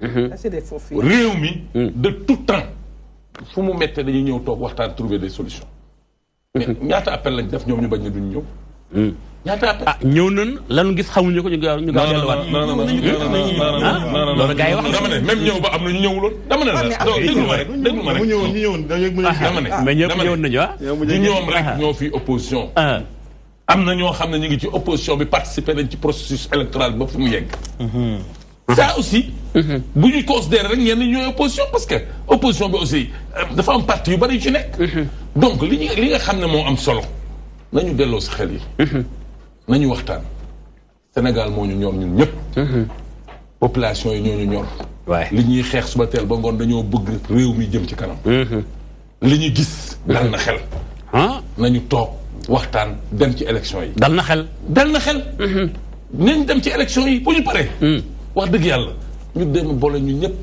liggéey Sénégal parce que loolu nag la ñu population yi laaj soo seetloo ñoom seen stratégie yëpp organiser ay marche jéem a yëngal réew mi mais li fi xewoon du fi xew parce que population yi nelawuñ li xewoon du fi xew ndax alkaat yi ñooy génn ci mbedd du leen suivre du alkaat yi keroog bàyyi nañ leen ñu manifester sëñ Modou waxul loolu dama laaj kay non Modou dama laaj sëñ Modou non sëñ Modou damay laaj sëñ Modou sax ba réen saa yi dama koy wax ne dama mel ne ko far mais sëñ Modou damay laaj rek de sëñ Modou damay laaj doo dama la ñoom li ñu bëgg jéem nañ ko ba sonn mënuñu ko am parce que réew mi quand même tegu na ci yoon loolu mooy dëgg loolu rek mooy dëgg maintenant nag vraiment nañu dalal xel yi dalal xelu population yi xam ne parrainage bi ça nous a permis de régler un très gros problème d'accord Dianté sa xel dal na waaw mais xam nga 19 avril li fi xewoon lu xewati woon ñu 19 avril fekkoon Dakar. ñoom xam nañu ndax population bi dootul jógati wala ñoom ñoo tere population bi jóg. parce que en réalité état de siège bu fi nekkoon. moo tere nit ñi génn aussi. ñoom kat nee ñu. da ngeen a woote kenn wisiwu leen dégg naa Mao di wax ci pause. mais li mu wax c'est révélateur. parce que nee na maam Adama Gueye dafa yëkkati pause pour jàkkaarloog nguur gi. or pause. dafa ne dañuy sécuriser élection yi. dañuy fexe jàkkaarloog nguur nag ndax du ko nuru aussi bu fekkante ni waa nguur ñi ngi ci. waaw non mais bu fekkee yaa ngi dem di seeti ay opposants yu àndut ak nguur. mais ci seeti waa nguur aussi day poser problème. mais jéego yi ñu teg yi ma wax nii yëpp. nguur gee ko fi teg parce que dafa am lu muy viser. loolu ngeen di bañ lu muy viser. mun na indi situation de crise post-électorale. te Sénégal soxlawul loolu. élection jaru ko. ñu ne nag ñun comme ci askan wi la ñu bokk. am na ñoo xam ne bokkuñu ci nguur gi. te war nañ mën a ànd ak ñoom. pour fexe li nguur gi di stratégie yi muy teg nii. ñu fànq ko nañu ànd ak ñoom. ànd ak askanu Sénégal. pour bañ loolu am. léegi nag xam nga maam Adama Gueye dégg naa ko muy wax ne yéen ñii wax ko gisaane lay nuru. koo xam ne moom bu muy arrêté. ne nekkatul candidat. boobu gën ngaa néew 1 mois desoon na ci parrainage. d'accord te moom nee na kooku xam na parrainage. donc loolu daal nañu bàyyi maam Adama Gueye mu tontu ko mais. d'accord maam Adama Gueye. ñi ko war a présenter Sénégal. d'accord soxla nañu baal ma jël téléphone bi tuuti. ñu ubbi ko benn 2-3 minutes temps pour ñuy bàyyi xel di woote boobu ak léegi am na mbokk mu nekk en ligne ñu xool ko bu jàppande ak waa régie salaamaaleykum. aleykum salaam wa rahmatulah. waaw kay tur wi ak foo ni wooye mbokk. ngeen jégg ma tur bi ma wax la rek 2 mots rek. waaw après le cafouillage des élections législatives passées. Pourquoi le président n'a pas fait une loi pour limiter les partis à 4 courants? Quand on limite les partis à 4 courants, tout individu qui voudra se faire passer pour un candidat au présidentiel va choisir un des 4 courants pour se faire élire. Pour ça, il y aura une première entre les candidats. Ouais. Et on prendra un candidat comme aux États-Unis. C'est plus simple. Il n'y aura pas de parrainage. Le parrainage, c'est du cafouillage. Comme dans les parrainage, c'est bagne. Le parrainage, c'est du cafouillage, ça. Ça, c'est pour éliminer des gens. Je suis neutre. Je ne suis pas contre l'APR, je ne suis pas contre le PDS, mais je sais que le parrainage, c'est du cafouillage. D'accord. jaajëf sëñ bi mi ngi lay gërëm bu baax a baax. xam naa du ñàkk ku mel ni Pape Mawa tontu ci wàll googu am. jante nga daal di fi nekkoon. bu dee pause dañ ko yëkkati. mu gêné nit ñi benn ñun dañoo yëkkati pause pour jàkkaarloog nguur gi rek. c'est-à-dire que c'est révélateur. donc lan lay révélé. en réalité. que ñun li ñu tax a jóg. ñoom ñoo ngi ci yoon bi. ah bon waaw waaw ñu ngi ci yoon bi. kon quoi day bañ ko teen nga bëgg a wax. waaw. Pape nangu loolu de. léegi. xam nga sànq dégg naa ñuy wax ne. opposition dafa amul proposition crédible. sànq Yacine Fall moo wax pour Ousmane Sonko ñëpp dégg nañu mu woote débat. kan moo ko ci tontu. donc bu ñu wax loolu ni candidat yi. ñoo ngi commencé di génnee seen i programme dafa am waxtu boo xam ne da ngay génnee sa programme. ñooy génnee seen programme donc du wax ji. mais da nga nangu ne au-delà des programmes des candidats là parrainage bii dafa nekk loolu fi mu ñëwee ndax 2017 élections yi nga xam moo fi am législative dafa amoon nag ay liyoon candidats yoo xam te ne bi même la presse amoon nañu problème sérieux pour mën a topp candidats yi. mais loolu nit ñi. man dara wóoruma ci. mais nit ñi nee nañu. am na ay liste yu bëri yoo xam ne ñoom waa nguur gi ñoo leen parrainé. ah bon. parce que en réalité xam nga li ci législative du ci présidentielle. il faut que Sénégalais comprendre benn affaire législative. mu bëri ay liste moo arrangé ñi nekk ci nguur gi parce que raw gàddu la. d'accord. présidentielle nag bu bëri ay candidats du arrangé ki nekk ci nguur gi parce que day dem deuxième tour. ok loolu léegi li may wax mooy. ñun dañu ne parrainage benn étape la. ci processus bi ci hold up bi parce que en réalité ñun hold up électoral la ñu wax. xam nga tey jii. ñoo ngi wax ne. sànq Cheikh Mbacké nee na hold up mënu fay am. kay. li bu dee loolu amul bu dee loolu amul. soxna Yacine nee na. ata ngi nii mu ngi wër kartam. mais bu mu génnee liste lettre ouverte le communiste de l'intérieur woo ci saa su ñu defaral ko carte am. personnellement. léegi li may wax foofu. mooy que tey jii dafa am nouveau découpage de la carte électorale. xam nga Modou Mbacké yow bu dee da nga bëgg a changer lieu de vote. yow yaay demandé ne damay changer lieu de vote. mais tey jii ñu ngi créer ay bureau de vote yu bees. yu war a concerner gën ngaa néew 600 000 Sénégalais. xam nga conséquence bi lan la mooy ku ñu changer sa bureau de vote. d'accord dañ la war a créer beneen carte bu bees. ci diir bu des est-ce que xel mun na dal ne. bon bu ma changer bureau de vote. fii ak élection yi sama carte dina génn pour ma mën a dem voter ci foofu. ok d'accord te loolu. boo xoolee fi ñu ko defee surtout. Dakar. Thiès. Diourbel te boo xoolee ci région yi. mooy foo xam ne APR yi benn bokk yaakaar amuñu fa résultat yu baax. d'accord Mao également ci stratégie hold up la ne. d'accord ñoom pour jeexal ñoom dañu jàpp daal da ngeen di hold up loo mën a dalal xelam ba argumenté que ni rapidement bu hold up du ngeen ko def nekkul seen ay pexe. waaw man du ma jéem a dalal xelam. xam nga tax du ma ko jéem. looy def. ki jiite kuréel bi mu bokk. dafa bëggoon doon candidat. dem uti ay parrain. Sénégalais yi bañ ko parrainer. mu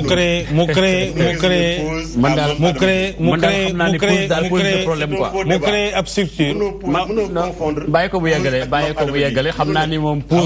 xam nga sama mag bi moom. bàyyi ko bu yeggale yàgg naa ko seetaan mais ku am dal la.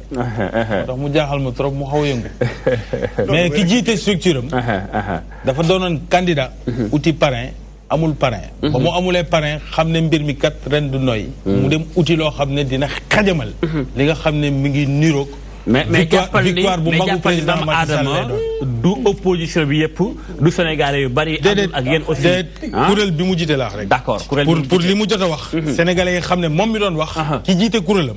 dafa doonoon candidat. ñu téye ko ndax amul parrain yu mot. donc waxu élection yi muy wax. amul mais moom daf la accusé que ni da ngeen léegi nag hold up électoral. parrainage benn point ci hold up bi la. hold up électoral. xam nga Sénégal dafa am wëy. ci àddina mooy. wëyam du pétrole du gaz. mooy du dara lu dul démocratie ak processus électoral. ñun suñu expérience. je crois même que ki jiite direction automatisation du fichier ou DG am na ku ñu fi abonne ci programme des Nations Unies pour mu wone Sénégal ñun naka la ñuy organiser élection dañ ko mën macha allah. donc ay mbiru. mais nag li tiloo ñu bari mooy li amoon 2017. législative man moom nit ñi war a voté. gis nga sëñ Modou mbir yi day waar lool. sëñ Modou suñu waxtaan mun naa gàtt lool. ndax man sama waxtaan. damay bàyyi xel ña ma bàyyi sama kër. du ma fi nekk di wax ju sori. alhamdulilah lu gàtt la. gis nga càccum élection. mënul am ci réew mi ndax su mënoon am du ñàkk Ndakaaru Abdoulaye Wade. du dem ci condition ya mu demee. nga xam ne ay faat bakkan am na ci. li mën a nekk. mooy am gis-gis bu leer boo mun a dénk sénégalais yi ñu ànd ceeg yow. te ci firndeel loolu. Macky Sall la xam nga tax mu firndeel ko. 2011 bi nit ñi toogee fii obélisque di coow. daf leen ne man maa ngi wax ak sénégalais yi. d'accord déet. faw mu wax loolu. allez-y ndax xam nga lu tax parrainage bi. combat politique la. idéologie bi taxoon moom mu gëm ko ne man je vais faire 80 000 kilomètres à travers le pays. dem wax ak sénégalais yi jéem a xool nu ma leen convaincre ñu votel ma. loolu la ñuy dund tey. d'accord loolu mooy parrainage. loolu mooy dajeek sénégalais yi xool seen yéene. xool seen bëbët ñu ànd ci dem soulèvement population nag. du claquement de doigts. toog rek sa kër.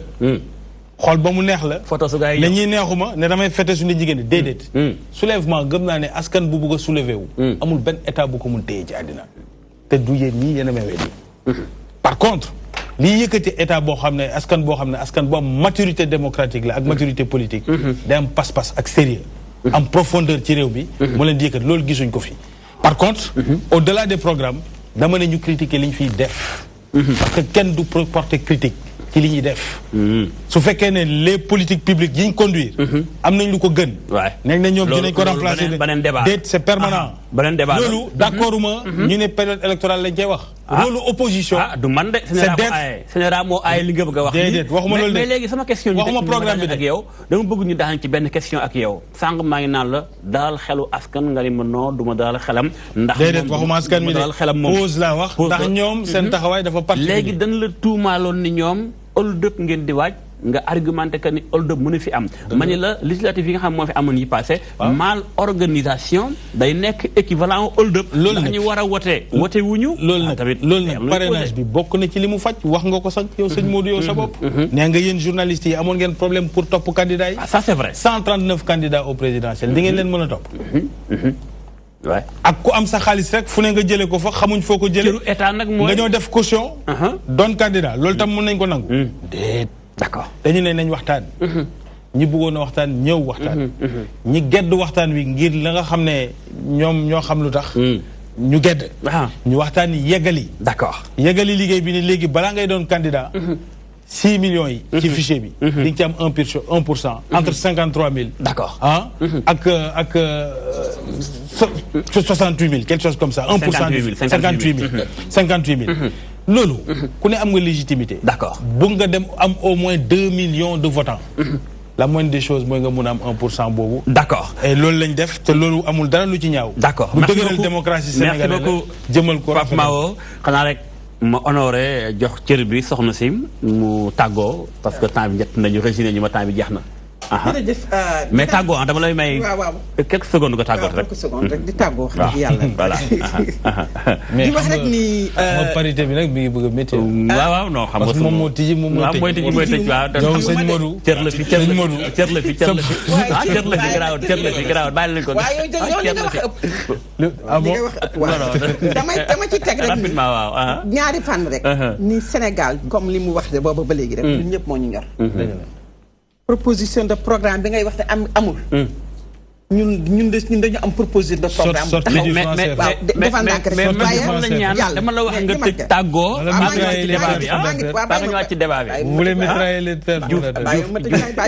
bàyyi ko mu tëj. li may tëjee daal mooy gërëmal Sénégal yi tëj plateau bi jàmm lañ fi bëgg. voilà en tant que jaboot jàmm ji ñu fekk woon. ñu jaar ci élection yi ñu passé woon yëpp. ba ex président ñu fal ko. jàmm jooju ñu permettre ko. Ablaye Wade nangu ni mën ngeen autoriser. ay meeting. ñu génn def ay meeting. d'accord ñu autoriser ñu ñëpp taxaw ŋàññi ni kii nga xam ne kii moom lañu fi teg. mu nekk kan mu yore ko élection yi ministre de l'intérieur doyuñu. mu nangu naa bés xolam. ñu teg fi ku neutre. mu nekk élection yi transparente. d'accord jàmm ak salaam merci beaucoup. loolu nag nañ ko def. jaajëf jàmm ak salaam ñu ngi koy ñaan. président nag kuy bëri ji nag da ngay ñeme. d'accord na ñeme def loolu. d'accord jaajëf soxna Fall Yacine. jaajëf soxna Fall Yacine jaajëf professeur Cheikh Mbacké Lo jaajëf Mouhamed Lamine Dianté jaajëf Pape Mahawa vraiment mbégte la woon vraiment waxtaan gi. ku ne indi na d'accord jégal na la yéen a far Sénégal benn bopp la. delluwaat di ñaan élection yi nga xam ñu ko dëgmal suñu borom defal ñu jàmm dugg ceeg jàmm gën ceeg jàmm ñëpp voté xëy liggéeyewaat Sénégal wéy di am jàmm ma gërëm leen bu baax a baax gërëm boole ñu ne bàyyi xel di TV incha allah benn aju moom ak benn sujet ak yeneen invité ngeen wéy di ànd ak suñuy programme merci beaucoup jaa ngeen jëf.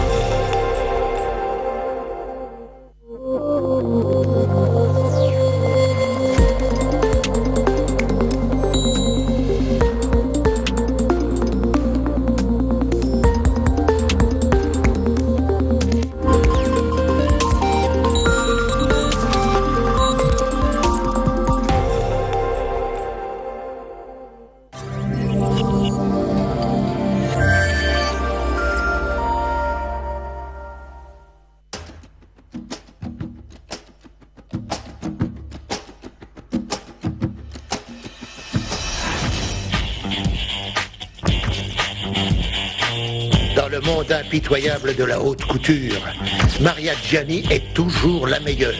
Va te faire voir. Elle exige la perfection sur son podium. Belle, c'est pour les top modèles, ce qui est loin d'être son cas. Mais ce qu'elle fait dans les coulisses est tout sauf joli. Ça devient de plus en plus chaud. Espèce de salaud! Il peut le faire en espagnol et en anglais. Arrêtez de me suivre comme un petit chien. Que faites-vous ici? Oh, vieille truie! Tu ne me fais pas peur, grand-mère. T'es vraiment bonne à rien. Vous êtes vraiment une belle garce, vous le savez, ça?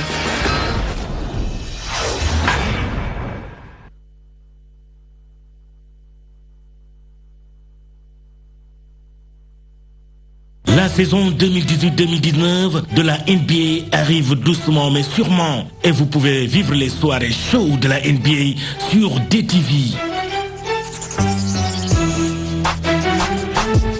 Une saison qui sera chaud et très chaud, avec d'une part LeBron James du côté des Lakers, mais également Stephen Curry du côté de Golden State, épaulé par Kobe Bryant.